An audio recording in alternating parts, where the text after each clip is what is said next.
Hi friend, আজ আমি chicken recipe বানাচ্ছি।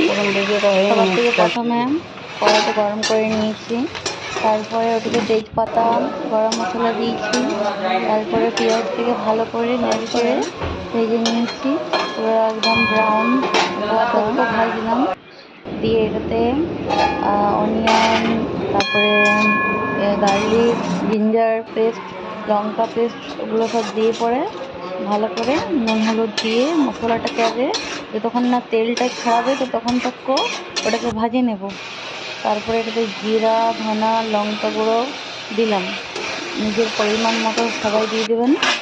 তারপরে মাংসটাকে আমি হলুদ আর তেল দিয়ে ভালো করে ম্যারিনেট করে রেখেছিলাম, দিয়ে ভালো করে কষছিলাম।